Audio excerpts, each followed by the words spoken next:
The first Christmas after I became a single mother, I'd been overthinking too much, and a doctor put me on an antipsychotic medication that was making me depressed.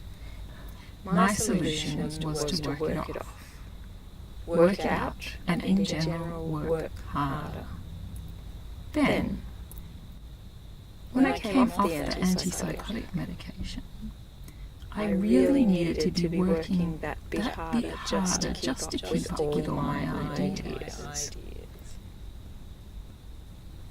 The second Christmas after I became a single mother, I had to build a bicycle after the children fell asleep. First I had to do a lot of food preparation. The bicycle building started around 2 a.m.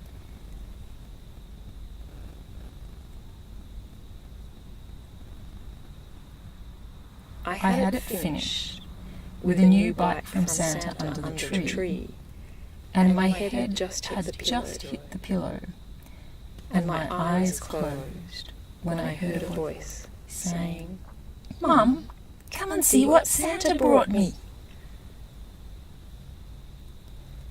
The third Christmas after I became a single mother, I thought I'd start early. In September, I asked my mother for the good Christmas cake recipe my Nana had given her.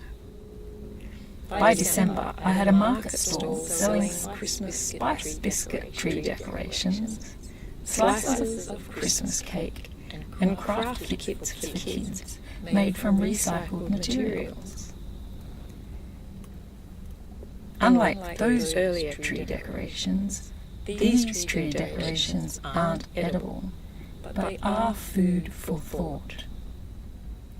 Inside each one are a number of found objects. The kinds of objects which might otherwise be considered rubbish. At least most are things found in city streets. Some objects are natural and organic. Other objects are human refuse, made for a purpose, but the object had become separated from its purpose before I found it. A few have small discarded toy costumes, old jewelry inside. Most have small pieces of wood, and many have metal objects. For example, like bobby pins. I began picking up small items of scrap metal in the street around 15 years ago. At first, just because I liked the shapes that can happen when cars squash wire curls around itself. Then I'd find an earring, but only one, or a nail, or nuts and bolts without their partner.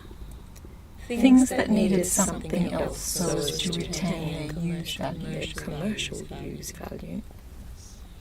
It is surprising how many bobby pins are in the street.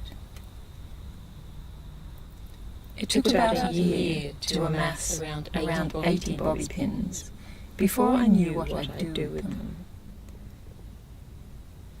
They no longer belonged in hair. I magnetized them with a homemade electron magnet and wired them together into a cross. Then I coated the cross in fabric and then in fine crochet. The first crochet I did around my growing collection of small found objects happened after finding a lifetime supply of crochet hooks in an op shop. The bobby pin cross is the first item that received a crocheted cover. I was so proud of all the work I did to wire my found bobby pins together, not to mention having found them to begin with. But then I felt obliged to cover over all my work with more work. Finding the crochet hooks had me feeling obliged to use them. I had to question myself about what I wanted others to see and not to see of myself. Over a period of 10 years, I had been occasionally picking up all these small objects with no apparent use value, but which I had found somehow aesthetically pleasing. It was pleasing to think that I could be creative with objects which nobody else had an interest in. I guess I might be often watching my feet as I walk along the street, but perhaps I am just more curious about what I see. Why don't women feel their bobby pins fall, I wonder? Why don't they pick them up before they fall? Why are they using bobby pins in their hair? And what's it to me? Why do I care? Maybe just as a reminder of childhood ballet lessons, I console myself as I magnetize another batch of bobby pins alongside the blades from the street sweeper that I will later cut into shorter pieces. I find pebbles and seed pods and cheap op-shop jewellery and arrange it all as I feel it works together.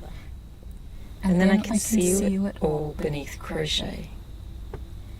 It is not that it is unsightly, although someone may think that.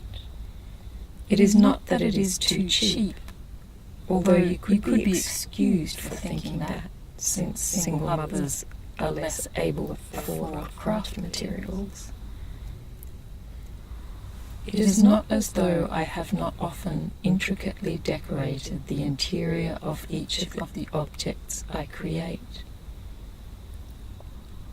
I recall myself making patterns in how the clothes are pegged. It is like making patterns in how the clothes are pegged on the line. Keeping the clothesline symmetrical is my favourite. And the pegs sometimes slip in among my found objects too, even though I still have a use value for those. At reverse garbage, I find additional small objects with which to round out each object before I finish with a coating of crochet. Buttons are most particularly useful in this respect. I had been making these things and coating in fine crochet for 2 years before I realized they can become Christmas decorations.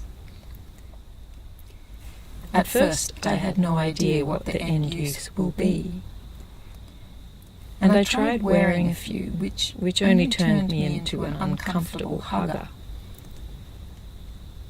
How it came to me that these are Christmas decorations, I can't even remember, except that maybe preparing for Christmas is at the back of my mind all year round.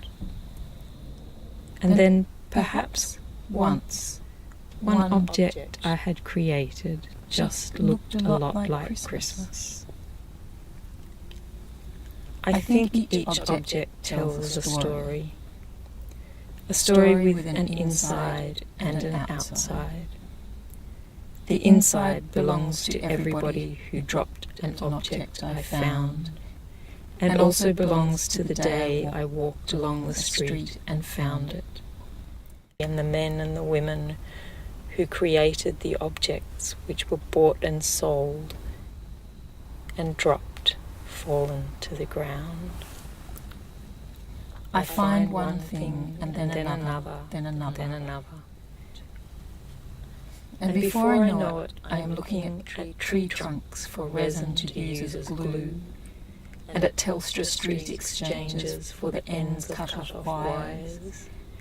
And short of these options, filling my pockets until I get home to a bottle of styrene glue. Each object is its own story.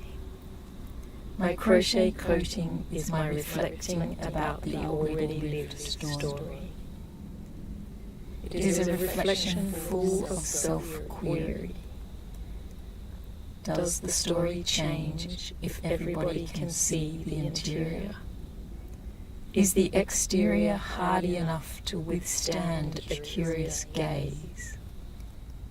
Will the time and effort I have invested be considered more worthy or less worthy if it is concealed? How much of my work do I want you to know about? Is the value of labour which conceals the labour value of being creative a labour value specific to motherhood? Specific to engaging others in creativity before accepting any honour as having created? Every year at Christmas, these questions arise in me. And every year, the only answers I can satisfy myself with are answers which ensure my children know Christmas is a time of love. When I labour towards an act of love, I deign to declare any hardship. I represent my effort as a frolic in the park, and the mystery of unfathomable plenty can be retained. Life is all good. Even when no single mother can afford what she wants at the craft shops and the supermarkets and the hardware shops and the garden shops, the world is a mighty fine place every Christmas.